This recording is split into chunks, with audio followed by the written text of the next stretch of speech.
Okay, so this is chapter 9, A View to the Death. It's going to be a short one. It's a short chapter and pretty dark and depressing. If you haven't read it, read it first. So what happens here is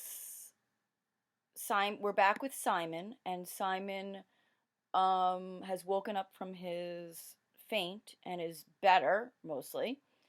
He had a nosebleed, but beyond, and the flies had gone into it, but beyond that, he's okay again. And he says, what else is there to do? And if you remember, like last time, he says that to try to convince Piggy and Ralph to go up to the mountain and see the beast. And he said, what else is there to do? And they refused. And he says it out loud now to the Lord of the Flies. And he has like blood from a nosebleed around his mouth and chin. He walked with a sort of glum determination like an old man. His legs were really weak, and he finally finds the dead parachute, the dead parachuter. And it talks about this. It says the lifelike movement would scare the flies off for a moment, so they had made a dark cloud around the head. Then, as the blue material of the parachute collapsed, the corpulent figure would bow forward, sighing, and the flies would settle once more. So the flies have found the dead parachuter, and corpulent means very fat. The parachuter is not very fat because he's fat. He's fat because why? He's a corpse. He's been a corpse for a while, and so he's bloated with gases and stuff like that. It's disgusting. So Simon sees that, and sees how the parachute is moving the body back and forth. Simon fell, his knees smack the rock, he kind of collapses. But he's really brave. He crawls forward, and soon he understood. The tangle of lines shown in the mechanics of this parody. Parody means kind of like mockery. So they mean a parody of life.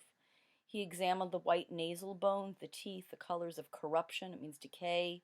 He saw how pitilessly the layers of rubber and canvas held together the poor body that should be rotting away. Then the wind blew again, and the figure lifted, bowed, and breathed foully at him. That's the gases that comes from the swelling, from the heat, and the body decaying. Simon knelt on all fours and was sick till his stomach was empty. Then he took the lines in his hand, and he freed them from the rocks and the figure from the wind's indignity. He goes back to, eventually he heads over, and he's looking over, and he sees all the boys are gathered around a fire. And his thought is, I need to tell them this is okay. This isn't a beast. It's just a dead person. It's nothing to worry about. That was his first thought, to think that. But he is really weak from not drinking anything and having had his fit, and the shock of seeing the dead body and all those things, and the shock of what's going on. And he barely can stagger. He goes over, and in the meantime, Ralph and Piggy have decided to go to the feast, and they're just as savage as you think they are. And Jack is like, who's going to join my tribe? I give you my food, and my hunters will protect you from the beast. Who will join my tribe? And then Ralph tries to argue, and he says, I'm chief. You chose me. We're going to keep the fire going. And he's back, he's doing that, which is totally reasonable, but they're beyond reason at this point. All they want right now is the food and killing, and they feel out of control, and this makes them feel in control, and they're not thinking long term. And in fact, Jack says, who will join my tribe and have fun? There you go. Jack then takes the conch and blows it and has a meeting. And at that point, oh wait, I'm sorry. That happens later. Ralph has left the conch at the island. Has left the conch at the other place, but he threatens to call the conch, and Jack just makes up a new rule. and says it doesn't matter. And Ralph is like, I'll blow it anyway, and call an assembly. And Jack is like, we can't hear it. I don't think the conch is going to work anymore. I don't think people will listen. Maybe they'll listen. But what happens is instead, there's a rainstorm, and just like the rainstorm that happened when they first landed, it's a really, really bad one with massive thunder and lightning, and they're afraid. And so what they decide to do is have like a rain dance practically. They're they're having this dance, do our dance, and they chant, kill the beast, cut his throat, spill his blood, kill the beast, cut his throat, spill his blood. It's super creepy. And poor Simon, at that moment, decides, he doesn't decide, it's just bad luck. He comes out of into their circle and starts talking about, tries to start telling about the body. And instead, what happens is they are in this kind of mob, kind of animalistic thing.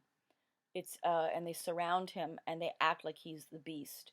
Remember, they did this in play with other people, with Roger, where they almost killed him, but they didn't. But now they're really going around. And the author calls, it says Simon was crying out something about a dead man on a hill, but they're not listening, and they say, kill the beast, cut his throat, spill his blood, do him in. They go around, and the beast was on its knees in the center, its arms folded over its face. That's Simon. It was crying out against the abominable noise, against the abominable noise that the kids were doing, chanting, something about a body on the hill. The beast, Simon, struggled forward, broke the ring, and fell over the steep edge of the rock to the sand by the water. At once the crowd surged after it, poured down the rock, leapt onto the beast, Simon, screamed, struck, bit, tore. There were no words and no movements, but the tearing of teeth and claws. So literally the mob of boys has become the beast. Like almost literally. Their mob, they've become the beast, and with their claws and their nails, they kill Simon. It's really awful and very disturbing. Then they leave, and only the beast lay still a few yards from the sea. Even in the rain, they could see how small a beast it was, and already its blood was staining the sand.